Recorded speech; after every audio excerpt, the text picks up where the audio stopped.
और आज जिस जो मौज़ूआत हैं उन पर एक तो पाकिस्तान में जो सारी सियासी सरगर्मियाँ हैं उस पर बातचीत करेंगे।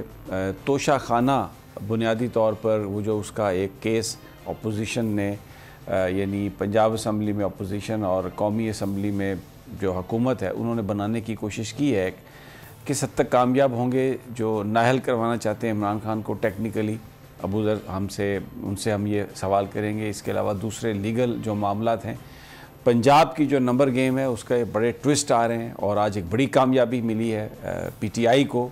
बिलाल वड़ाइच जो वज़ीर थे हमज़ा की काबीना के आज़ाद रुकन, उन्होंने इमरान खान के आज शायद साथ आ मिले हैं और परवेज़ इलाही को वोट देने की वो बात कर रहे हैं। कराची में क्या हो रहा है, MQM के मुख्तलिफ धड़े और फिर जमात इस्लामी साथ, पीपल्स पार्टी क्या खिचड़ी पक रही है, करना क्या चाह रहे हैं, होगा क्या।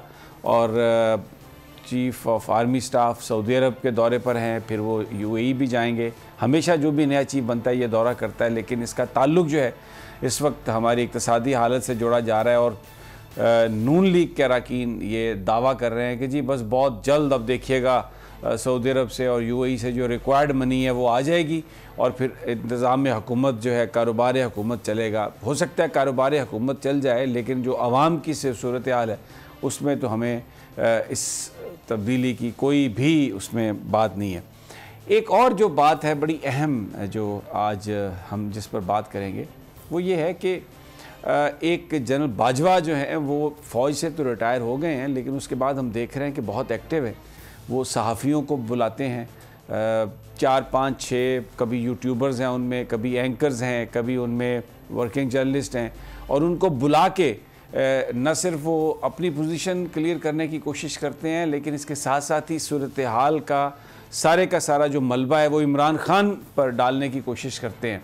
तो एक सवाल अबूज़र साहब से पूछेंगे, आज के सरकारी अफसर जब रिटायर होता है तो फिर उसकी सियासी जो सरगर्मियाँ हैं उस पर पाबंदी होती है, लेकिन ये जो एक ऑफ द रिकॉर्ड गुफ्तगू के नाम से सहाफ़ियों को बुला लेना और स्टेट सीक्रेट्स जो हैं ये ऑलमोस्ट के जी वो क्या कर रहे थे, क्या नहीं कर रहे थे, वो शेयर करना इस तरीके से, जब आप यूनिफॉर्म में भी नहीं हैं, तो क्या कोई कानून रोक सकता है, या ये वो तबका है जो अगर रिटायर हो जाए तो उसके बाद भी इतना ताकतवर है कि इनके साथ किसी तरह की आप कानूनी ज़बान में भी बात आप नहीं कर सकते। तो ये आज के मौज़ूआत हैं। 2022 बहुत सारे तोहफे भी देके गया पाकिस्तान की आवाम को। पाकिस्तान की आवाम को एक तोहफा ये दिया कि आवाम को पता चल गया कि पाकिस्तान का मीडिया क्या है। हक और सच का सफर साल 2022 में बोल रहा नंबर 1। हमने बहुत सारे शोज और ट्रांसमिशंस की, पूरा साल मुसलसल जदोजहद में निकल गया कि ये वोट ऑफ कॉन्फिडेंस के पीछे कौन लोग थे। तोड़े रेटिंग के सभी रिकॉर्ड, एंकर्स ने भी आवाम में सबसे ज्यादा मकबूलियत पाई और सोशल मीडिया पर भी बोल रहा सब पर भारी।